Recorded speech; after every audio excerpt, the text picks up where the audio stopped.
Accounting for taxes on income. हम CA inter में account भी लर्न करते हैं, कंपनी अकाउंट भी लर्न करते हैं एंड इनकम टैक्स लॉ भी लर्न करते हैं।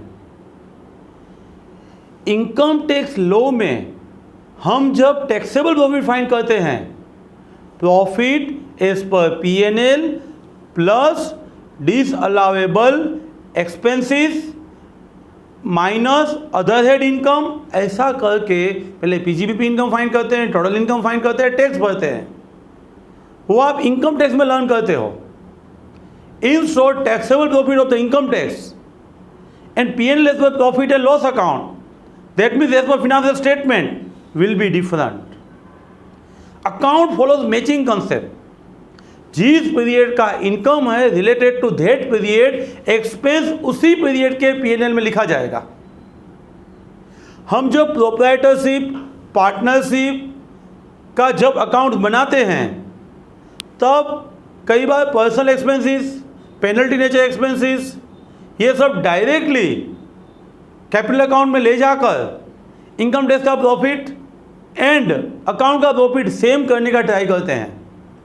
हम नोट्स लिख देते हैं, क्वालिफाइंग कर देते हैं। अकाउंट में depreciation as per income tax law हमने लिया हुआ है, लेकिन फ्रेंड्स वो सब कंपनी लॉ में पॉसिबल नहीं है। कंपनी लॉ के डेप्रिसिएशन के रेट, मेथड सब अलग कंपनी लॉ ने दिया हुआ है, तो हमें वो फॉलो करना ही पड़ता है। Income tax WDV method chart दिया हुआ है, वही रेट लेना पड़ता है। इसीलिए कंपनी के केस में deferred tax asset, deferred tax liability हमें क्रिएट करना ही पड़ेगा।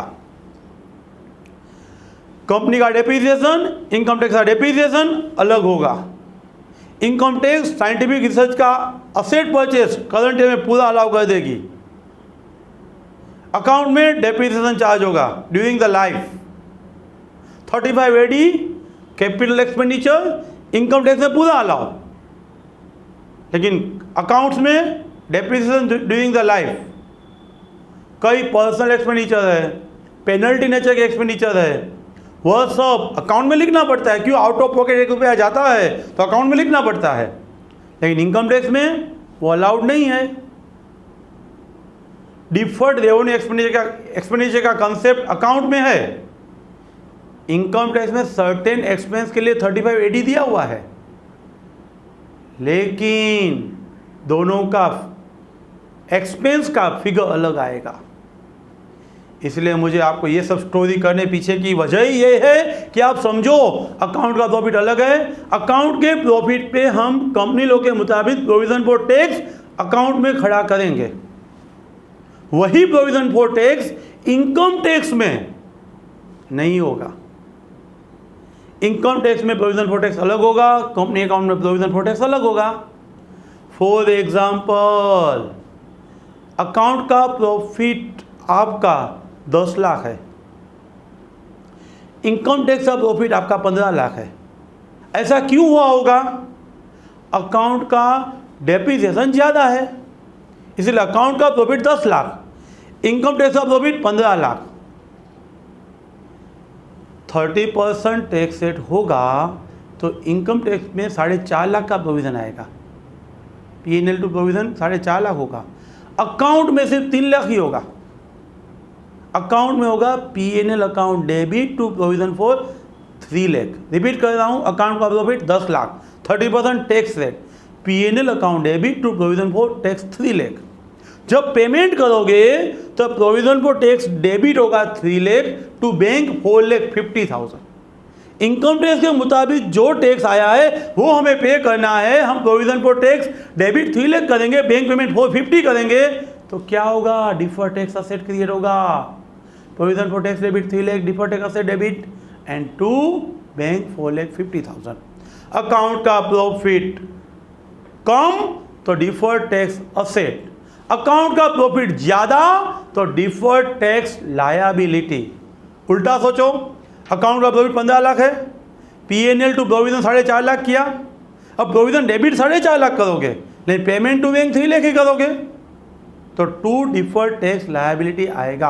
अकाउंट का प्रॉफिट कम, डिफर्ड टैक्स असेट, अकाउंट का प्रॉफिट ज़्यादा, डिफर्ड टैक्स लायबिलिटी ज़्यादा, जीएल जेल, ज़्यादा में लायबिलिटी, ज़्यादा में लायबिलिटी, वरना कन्फ्यूज़न बच्चे खड़ा कर देते हैं।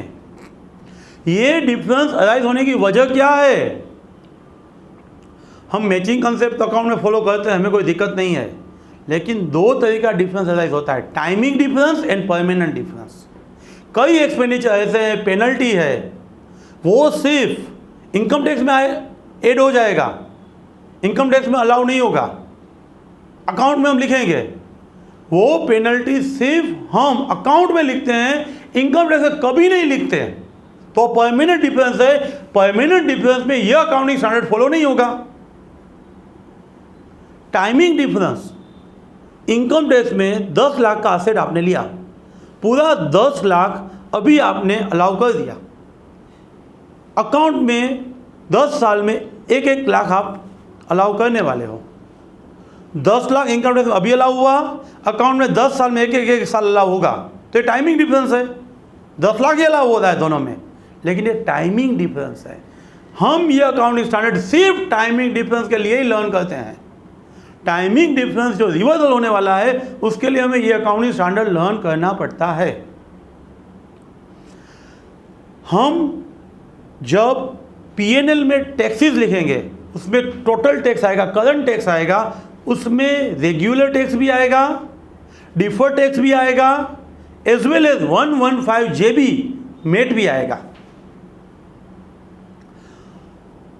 हमें एवरी ईयर एक बार असेट क्रिएट कर दिया, वो लायबिलिटी कर दिया, एवरी ईयर हमें रिव्यू करना है। वर्चुअली सर्टेन है फ्यूचर में प्रॉफिट होने वाला है इनकम टैक्स में, हमारा एक्सपोर्ट ऑर्डर है वो कैंसिल नहीं होने वाला है, कैंसिलेशन के बहुत ज़्यादा डैमेजेस है, हमें फ्यूचर में प्रॉफिट होने वाला है वो रीजनेबल नहीं, वर्चुअली 90% सर्टेन है, तभी हम deferred tax asset term create करेंगे। Prudence will be followed, future loss will be considered, profit will not be considered. Prudence के मुताबिक वर्चुअली सर्टेन है, फ्यूचर में प्रॉफिट ज़्यादा होने वाला है, इनकम टैक्स का ज़्यादा टैक्स भरने का होने वाला है, तभी हम डिफर्ड टैक्स असेट क्रिएट कर सकते हैं, वरना पोस्टपोन करो, अभी रिकॉग्नाइज मत करो, फ्यूचर में जब ऐसा सर्टेन होता है तभी आप रिकॉग्नाइज करो। एक बार रिकॉग्नाइज कर दिया, एवरी ईयर रिव्यू करो कि हमने असेट बताया सही है ना, वरना उसका भी रिवर्सल कर दो। अभी रिवर्सल किया, फ्यूचर में ज़रूरत होती है तो फिर से आप क्रिएट भी कर सकते हो। एवरी ईयर आपको रिव्यू करना होता है। फ्रेंड्स, हमें डिस्क्लोजर की बात करेंगे।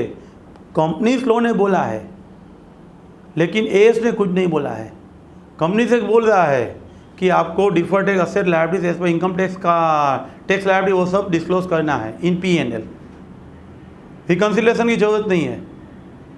बैलेंस शीट में डिफर्ड टैक्स असेट लायबिलिटीज आपको नेट ऑफ दिखाना है, नोट्स ऑफ अकाउंट में दोनों का बाइफर्केशन आपको देना होता है।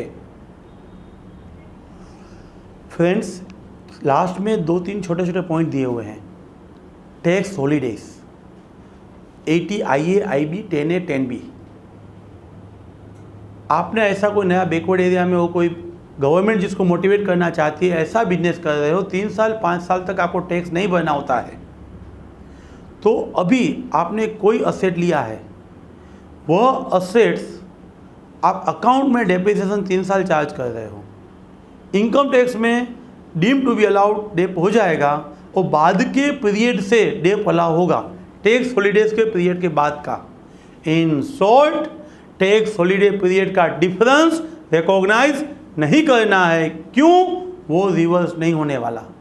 लेकिन 3 साल 5 साल जब ख़त्म हो जाने वाले हैं, उसके बाद का जो डिफरेंस अराइज होने वाला है वो आपको कंसीडर करना है।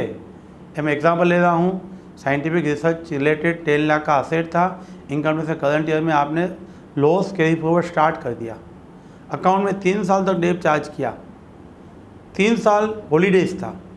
आफ्टर 3 इयर्स इनकम टैक्स में भी टैक्स भरना है, तो 3 साल का डेप्रिसिएशन का डिफरेंस आपको रिकॉग्नाइज नहीं करना है। आफ्टर 3 इयर्स का जितना डेप्रिसिएशन है वो आपको रिकॉग्नाइज करना है। क्यों? 3 इयर्स का डेप्रिसिएशन रिवर्स नहीं होने वाला है और आफ्टर 3 इयर्स का रिवर्स होने वाला है। Deferred tax asset, deferred tax liability present value से नहीं दिखाना है, करंट वैल्यू कंटिन्यू करना है, अल्दो फ्यूचर में सेट होगा तो भी। 115 JB minimum alternate tax question में दे देंगे आपको, जो आपका बुक प्रॉफिट का 7.5% एक क्वेश्चन में दिया है, अभी 15% है, whatever rate it will be given to question. आपको 115 JB का बुक प्रॉफिट है, उसके फिक्स परसेंटेज मिनिमम भरना है। लेकिन हमारा यहाँ पे accounting profit and normal tax law का प्रॉफिट कंपेयर करना है, 115 JB का नहीं।